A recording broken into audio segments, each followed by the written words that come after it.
So, in response to the growing ecological crisis facing humanity, many theologians and scholars are realizing the need to revisit scripture and the many insights of humankind's relationship to creation that exists within our Christian church's rich tradition. For eco-theologians, both scripture and creation are revelatory.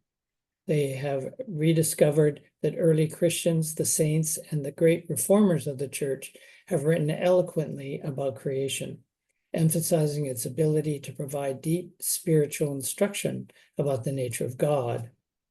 Frederick Kruger, in his book, A Cloud of Witness, The Deep Ecological Legacy of Christianity, provides many references to support this view.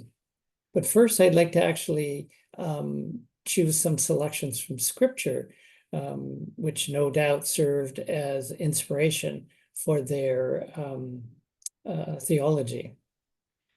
So from John 1, verse 3 in Revelations, we know that all things were made by him, and without him was not anything made that was made. So by him, he's referring, of course, to Christ. And so Christ not only has a historical context in becoming through the incarnation, but was actually helpmate to God, his Father, at the very beginning of time in creating the universe. From Psalm 96, 11 to 12. And I want to reiterate, these are just a few examples. There are many, many more. Psalm 96, verses 11 to 12. Let heaven celebrate. Let the earth rejoice. Let the sea and everything in it roar. Let the countryside and everything in it celebrate. Then all the trees of the forest too will shout out joyfully.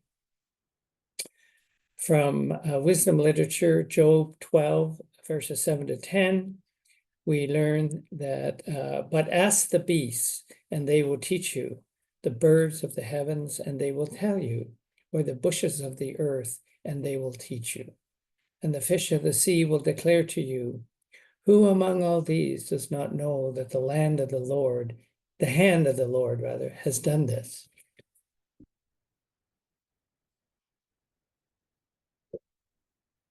In Romans 1, chapter 1, verse 20, we hear the following.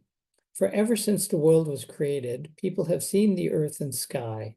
Through everything God made, they can clearly see his invisible qualities, his eternal power and divine nature. So they have no excuse for not knowing God. In Psalm 95, verses 4 to 5, we read, in his hand are the deep places of the earth. The heights of the hills are his also. The sea is his, for he made it, and his hands formed the dry land. And finally, in Genesis 9, verses 8 to 12, those verses speak of the sacred covenant that God established with humans, the animal world, and the earth. So it reads like this. God said to Noah and to his sons with him, see, I am now establishing my covenant with you and your descendants. This is after the flood. After you and with every living creature that was with you, all the birds and the various tame and wild animals that were with you and came out of the ark. I will establish my covenant with you that never again shall all bodily creatures be destroyed by the waters of a flood. There shall not be another flood to devastate the earth. So this scripture passage suggests that God has a covenantal relationship with not only humankind, but with all living creatures and the earth. When, through our pervasive presence and destructive processes, we cause the extinction or endangerment of other species and their habitat, then we are interfering with the covenant that God has with all those creatures. Are we then not also called upon to view our own relationship towards other life forms as part of that same covenant?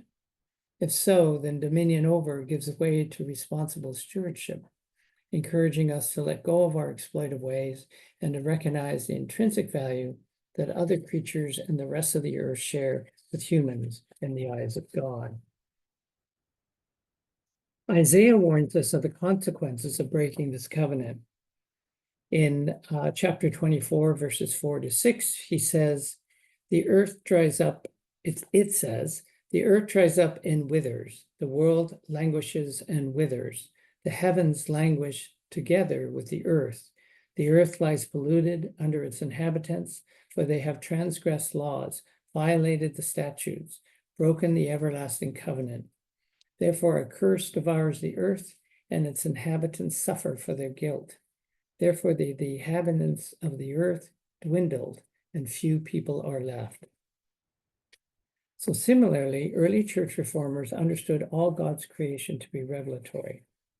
So from Saint Irenaeus of Lyon, from 129 to 2003, we learned that creation reveals him who formed it, and the very work made suggests him who made and ordered it.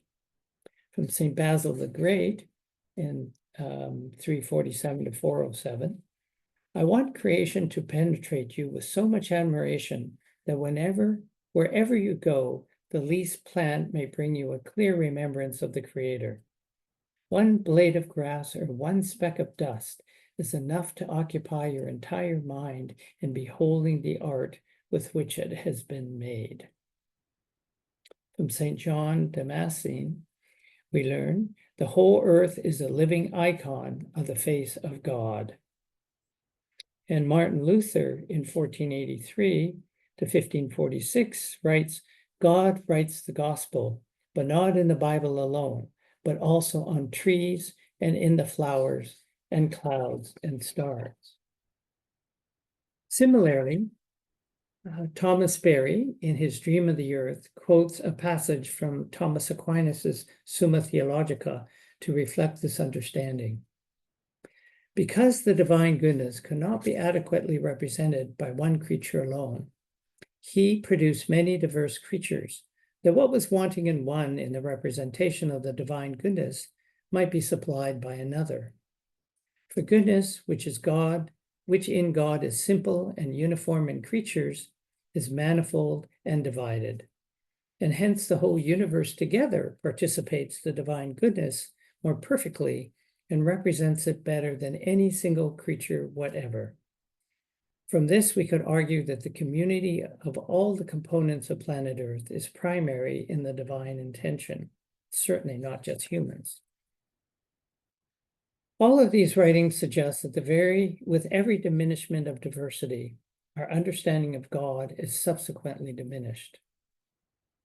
The universe in all its wondrous modes of expression, both individually and collectively, is a celebration of its divine origin.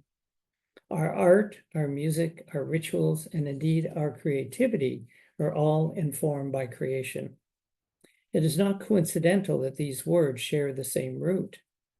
Imagine what our liturgies would be like if the diversity of life on the planet was not there to provide us with inspiration.